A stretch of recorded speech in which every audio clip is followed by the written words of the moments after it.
The picturesque meadows of Baisaran in South Kashmir, once a symbol of hope and healing, has now turned into a war zone. A brutal terror attack on unarmed tourists, kids, elderly, civilians reminds us not just of the threat that terrorists pose to the peace in Jammu and Kashmir, but of the nefarious intentions of the Pakistani army and ISI that operate from across the border. The world may call it an incident, but make no mistake, this is a message. Over 27 tourists killed, a dozen injured, and an entire nation shaken. It wasn't a random burst of violence. It was a targeted strike, a civilian version of Mumbai 2008, a softer yet no less sinister echo of Hamas's October 7, 2023 attack on Israel. This wasn't just about bullets.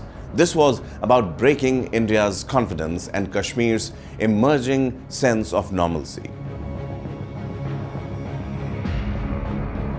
The terrorist groups like the Resistance Front, the TRF, a Lashkar-e-Toiba front thrive not just on death but on disruption and destruction.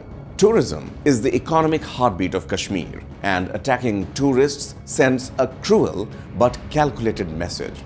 Kashmir will not be allowed to return to peace. By targeting civilians, they aim to create panic, wreak livelihoods, and stoke odd wounds between the communities. The objective, it is clear, to instill fear in the hearts of Indians, derail the Amarnath Yatra, and internationalize the Kashmir issue yet again.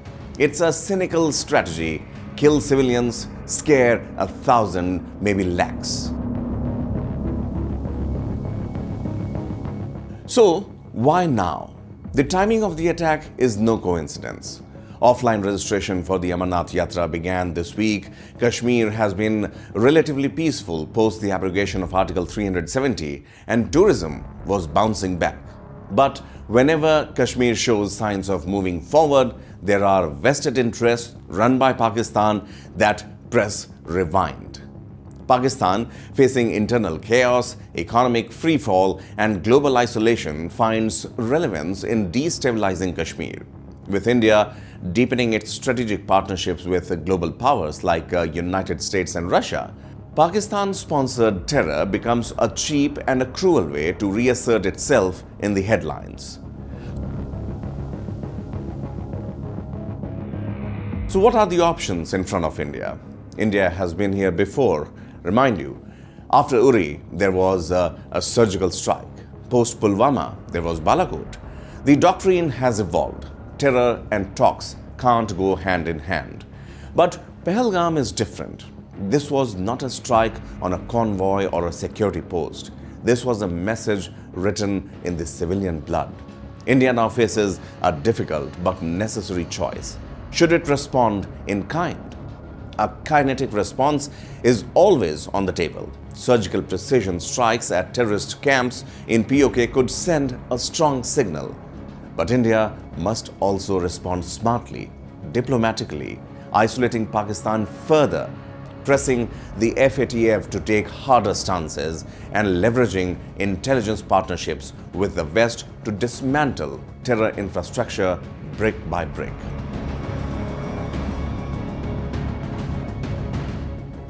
The world must take note. If the 2000 Mumbai attacks taught us anything, it is that terrorists seek not just to kill people, but to rewrite the political narrative.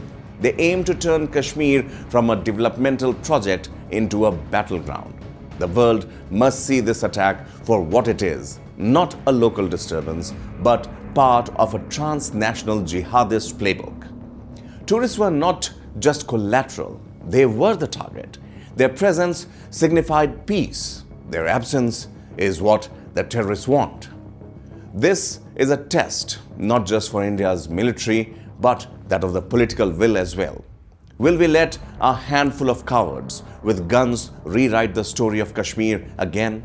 Or will India stand united, defiant and resolute? The choice is ours. The path must be clear. Peace in Kashmir cannot come at the cost of silence in the face of terror. Subscribe to One India and never miss an update.